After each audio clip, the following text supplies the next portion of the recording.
Gente, vamos lá. Reiniciei. Vamos ver se o pessoal entra.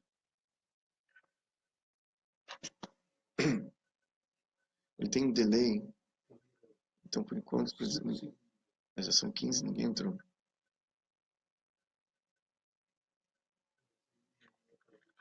Agora, Fernanda, agora está começando a entrar o pessoal. Tá. Ok. Pessoal, tá melhor o som agora?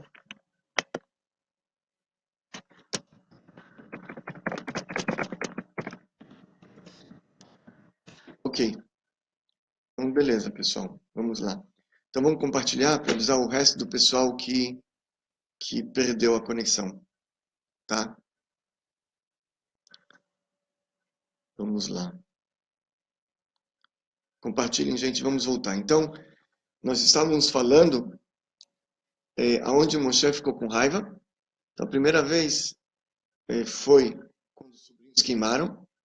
E como ele ficou com raiva, ele esqueceu a lei. Aaron, o irmão dele, falou, não, você ensinou para a gente quando desceu para o monte, quando desceu do Monte Sinai, que esse sacrifício a gente come, esse a gente queima.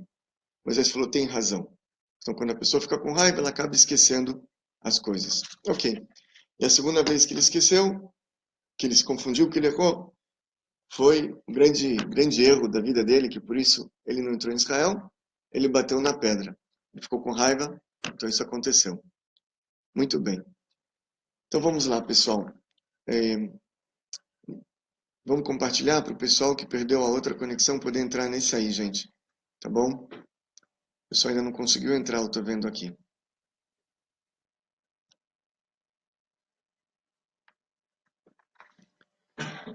Ok.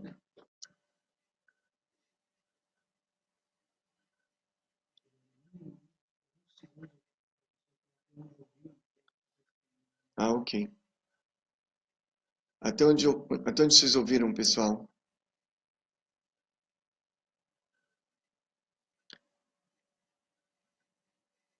Agora tá jóia. Ok, perfeito. O pessoal tá entrando ainda.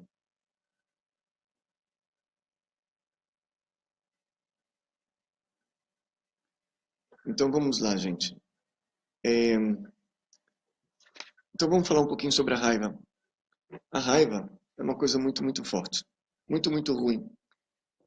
Quantas vezes a pessoa acontece com ela de que ela fica com raiva dos filhos, da esposa, do marido. E ela fala coisas às vezes de que depois ela se arrepende. Depois passa raiva, ela se arrepende. Ela fala, puxa, por que eu fui fazer aquilo? Por que eu fui falar aquilo? Não deveria ter falado. Enfim. Mas como a pessoa ela se livra dessa raiva? Então a gente encontra nos livros realmente alguns conselhos. Tem conselhos do Rebbe sobre isso. Uma vez uma pessoa escreveu uma carta para o Rebbe e perguntou como é que eu faço para me livrar da raiva. Eu sou uma pessoa estourada. O Rebbe ele falou algumas coisas. Primeiro é o seguinte, ele fala que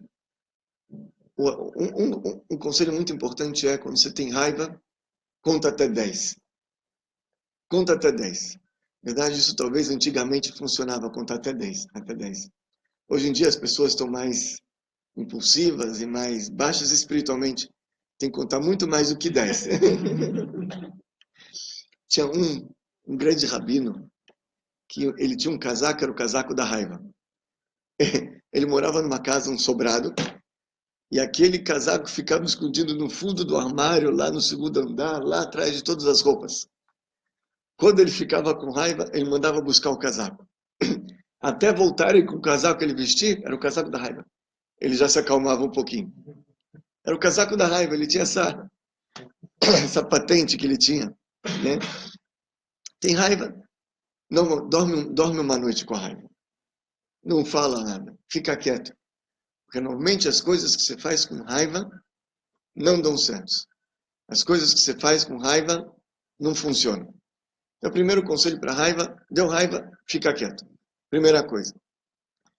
Um outro conselho que eu queria me dar é quando a pessoa se tem raiva, está escrito nos livros para a pessoa não falar. Fica quieto. Porque quando a pessoa começa a falar sobre aquele assunto que ele está com raiva, aquilo cada vez mais aumenta a raiva dele. Quando ele fala, ele aumenta o sentimento. Então, se está com raiva, dá um tempo e fica quieto. Depois que você se acalmar, você começa a falar sobre aquilo. Isso é outra coisa.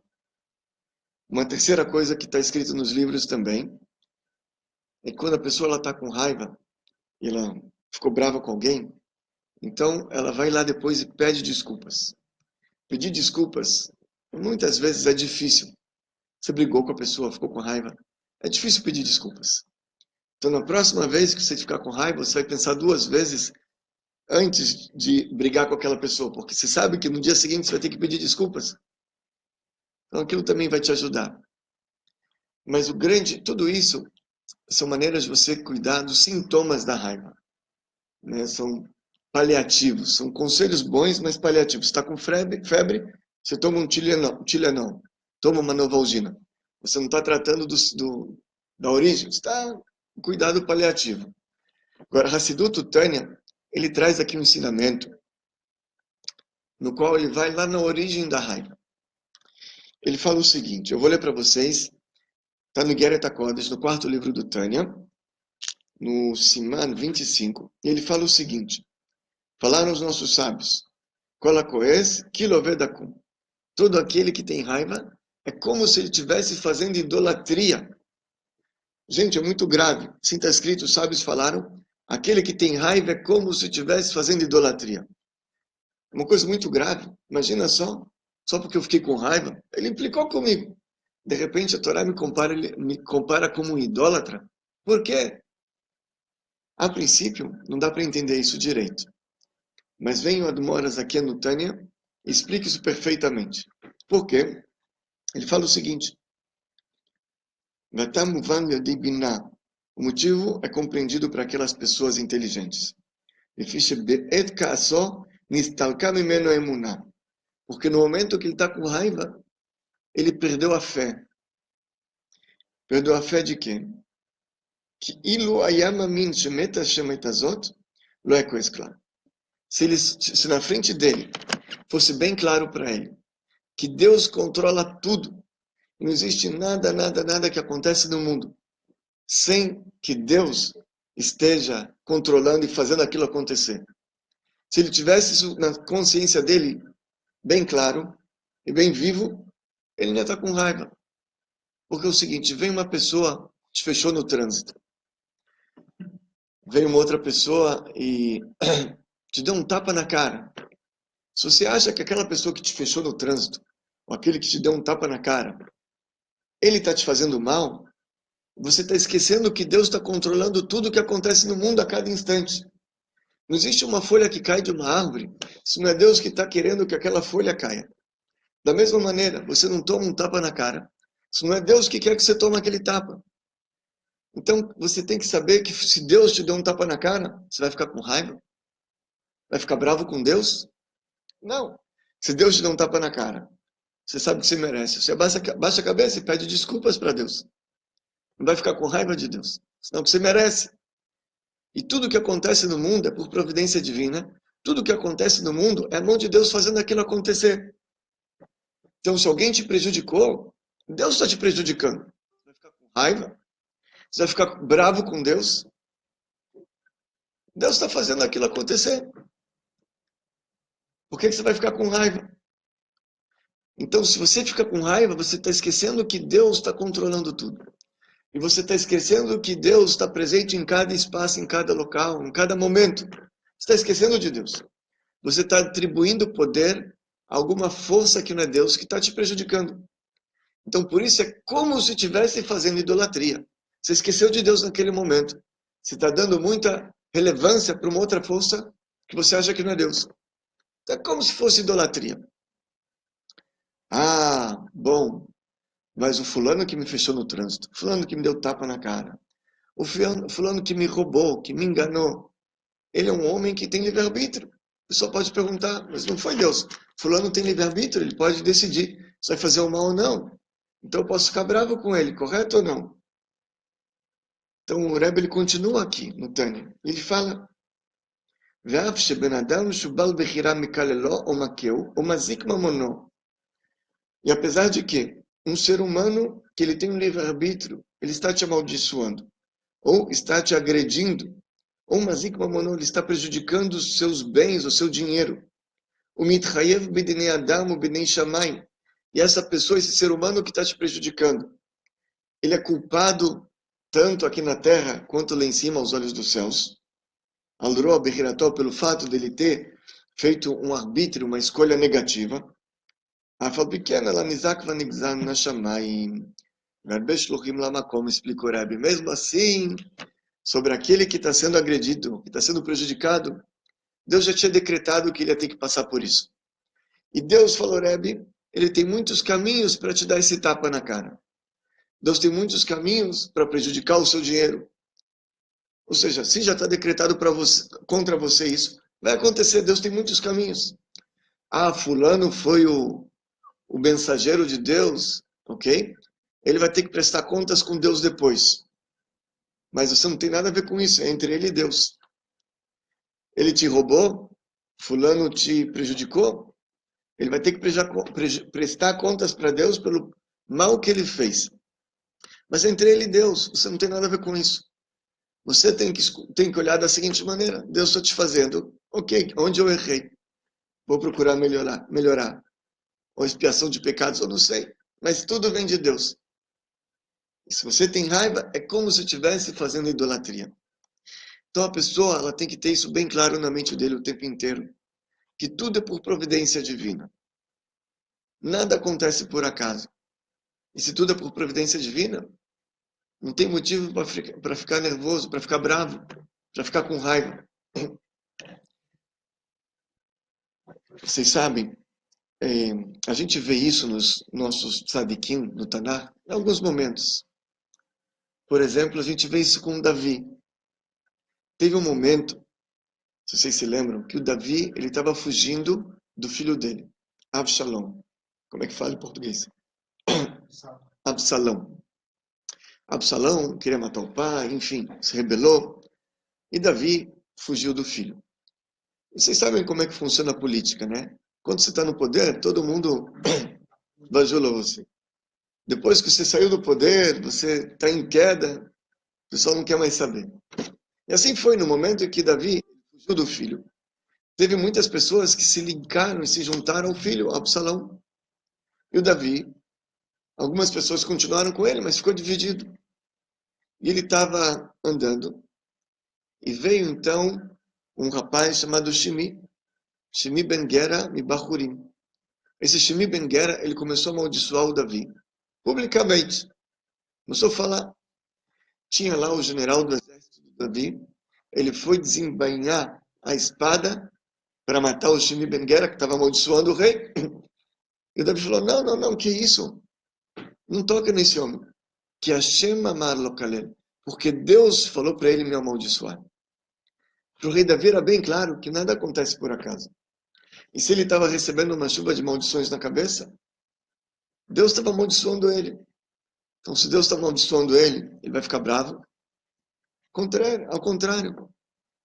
É só alegrias. É Deus está amaldiçoando ele. É um grande pai que ama a gente, está se relacionando com a gente, está repreendendo. Então, ótimo. Não toca nele, porque Deus falou para ele amaldiçoar. Então, esse conceito era muito claro para o rei Davi. Um outro exemplo que a gente pode dar. José, no Egito. José, ele sofreu, mas sofreu pelos irmãos. O que os irmãos aprontaram para José? Pegaram ele, tiraram a túnica dele, que o pai deu para ele, a túnica adicional, jogaram ele num buraco, um buraco que tinha cobras, escorpiões e lagartos, e quase mataram o menino, quase mataram ele. Depois pegaram ele, venderam ele para os midianitas, que venderam para os egípcios, venderam para o Potifera, e ele foi escravo, foi vendido como escravo. Ficou depois 12 anos num calabouço, numa prisão. Sofreu que a gente não imagina. E quem fez isso com ele? Os próprios irmãos. Falaram para o pai que José foi comido por um animal, foi devorado. José sofreu muito na mão dos irmãos. Passa-se 22 anos. Finalmente o reencontro. Os irmãos, eles vêm para o Egito. José reconhece os irmãos não reconhecem José.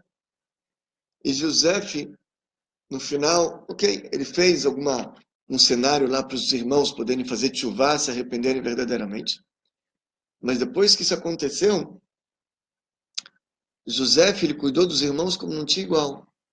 Deu tudo de bom para os irmãos, para o pai. Não se vingou. E não só isso. Depois que o pai faleceu, os irmãos acharam que José agora ia se vingar deles. José até esse momento não tinha se vingado porque o pai estava vivo, ele não queria desagradar o pai. Mas agora que o pai faleceu, os irmãos temeram, José vai se vingar de tudo que a gente fez contra ele. Eles tinham esse temor, que eles aprontaram para o José. E mandaram para o José o mensageiro falando, olha, Arrira tzivá lifnei motra lemor, Ishbiani lebor, seu pai nos jurou antes de falecer, para te contar, para você cuidar da gente, para você não prejudicar cada um de nós. José chorou e falou, Atachat Elokim anoichi. Vocês não se preocupem, primeiro ele falou, Ani ichalkel etchem, eu vou cuidar de vocês, vou cuidar das crianças de vocês. Ele falou, Atachat Elokim anoichi, eu estou no lugar de Deus. Vocês pensaram para mim fazer coisa ruim? Deus pensou coisa boa. Porque pelo mérito de que vocês me venderam, hoje eu sou vice-rei do Egito. E hoje eu posso ajudar todo mundo. Então vocês pensaram ruim, Deus pensou coisa boa. Vocês acham que eu vou fazer algum mal para vocês? Mas em hipótese nenhuma. José não ficou com raiva, não guardou rancor, não ficou bravo.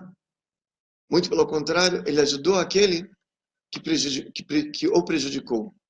Ajudou aqueles que o prejudicaram. Certo? Então, a gente aprende isso dos tzadikim. Todo aquele que tem raiva, como se fosse idolatria. Você está esquecendo que é Deus que está fazendo isso para você. Quanto mais a gente introspectar esse assunto da providência divina, que nada é por acaso, que tudo tem uma mão controlando tudo, mais rápido a gente vai ver de que a gente vai conseguir melhorar nossas atitudes, nossas emoções, nossos impulsos, enfim. Tem um mestre racídico que ele tem uma história também muito bonita. É o Rebbe Nochum de Chernobyl. Chernobyl é Chernobyl, em português. Rebbe Nochum de Chernobyl, ele era um discípulo do Baal Shem Tov, e ele, o Rebbe Nochum de Chernobyl, inclusive ele deixou no testamento dele para que não morassem mais naquela cidade, fosse embora de lá. Talvez ele estava vendo que 200 anos atrás teria alguma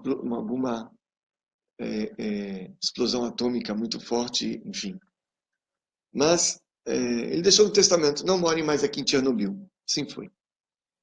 Esse Rebbe Nochum de Chernobyl, ele era muito devoto, ele era um homem muito ligado a Deus, tinha muita fé, muita confiança a Deus, muito amor, muito temor a Deus. Só que ele era muito pobre. Ele vivia uma vida de extremas privações. Vivia abaixo do nível da pobreza. Ele tinha 2 filhos e uma filha adotiva, que se chamava-se Malka, ou no diminutivo eles chamavam ela de Malkale. E o Rebbe Nochum, ele tinha um tefilim, que era muito precioso. De acordo com Baal Shem Tov, aquele tefilim foi escrito pelo terceiro maior sofer da história do povo judeu, que já existiu. Então era uma coisa muito valiosa. E a esposa sempre pedia, e a esposa, uma vez, o Rebbe Nochum faleceu cedo. Ele era muito obeso, e a esposa, ela viajava de vez em quando, visitava os amigos do Rebbe Nochum. Ela gostava muito de escutar histórias sobre o marido e contar histórias. Uma vez ela viajou, foi para a cidade de Mezibut e visitou o Rebbe Boruch de Mezibut, que era o neto do Baal Shem Tov. E conversando com o Rebbe Boruch contou algumas histórias para ela do marido, do falecido Rebbe Nochum, e falou: minha senhora, agora é a sua vez. Conta para mim uma história do seu marido. Mas de repente deu um branco na cabeça dele, de repente, da cabeça dela, desculpa, e ela não conseguiu se lembrar de nenhuma história. Falei: olha, me desculpe, mas eu acho que dos céus não querem que eu conte nada para o senhor. Eu sempre tenho histórias, me deu um branco, desculpa. Ela foi embora.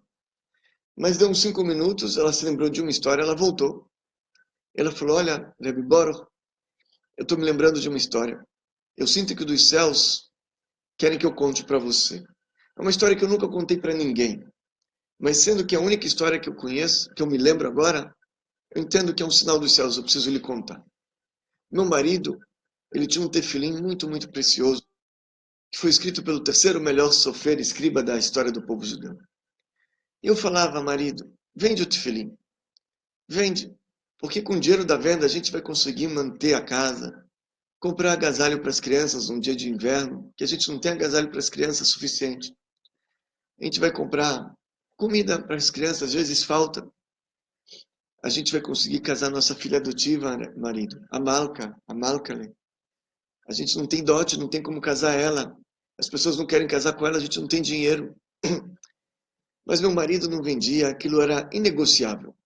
O valor que meu marido tinha por aquilo não tinha preço. Uma vez, o homem mais rico da cidade, ele ofereceu 500 rublos pelo tefilim. E era uma proposta irrecusável, porque 500 rublos naquela época, gente, era um tesouro. Dava para ele sustentar os filhos, e casar os filhos, sustentar os netos, casar os netos, e ia para frente ainda mais. Era muito dinheiro. E ela falou, eu tinha certeza que dessa vez meu marido, ele ia vender o tefilim. Com o dinheiro ele poderia comprar um outro tefilim também muito bom. Ia sustentar, ia casar a Malca. Eu tentei falar com ele, mas não. Irredutível. Aquele tefilim não tinha preço para ele. Bom, passou uns anos. Estava chegando, se aproximando da festa de Sukkot. E vocês sabem, em Sukkot existe a mitzvah das 4 espécies. Se fazia brahá no lulav, no etrog. E não tinha em toda a região um etrog. Meu marido mandou pessoas procurarem ficarem de plantão nas encruzilhadas das estradas da região para ver se alguém tinha algum etrog. Nada, nada. Procuraram e nada. E já estava se aproximando da festa. E não tinha um etrog. Meu marido estava muito deprimido, muito chateado. Já era véspera de Sukkot. Dentro de 24 horas entraria a festa de Sukkot. Ou menos. Já era dentro de 12 horas, era amanhã. Meu marido, ele estava voltando com o tefilim da sinagoga para casa, cabisbaixo, deprimido, extremamente chateado. E de repente ele levanta a cabeça e ele olha no horizonte uma pessoa que carregava algo que parecia um lulav e um etrog. Meu marido se encheu de esperança e ele saiu correndo em direção àquela pessoa. Quando ele se aproximou, ele viu que realmente era um etrog. Ele falou, meu amigo, passe a festa conosco aqui, por favor. E o homem falou, não, só me desculpe, mas minha família está me esperando, estou pegando agora a carruagem para viajar. Não posso esperar nem mais 10 minutos, eu tenho que ir embora, senão vou me atrasar para a festa, eu moro longe. E ele começou, não, por favor, fique. Ninguém tem etrog aqui. Ele falou, mas na minha cidade também não tem. Estou esperando esse etrog na minha cidade. E o Rebbe Norman falou, mas me vende então esse etrog. Ele falou, esse etrog?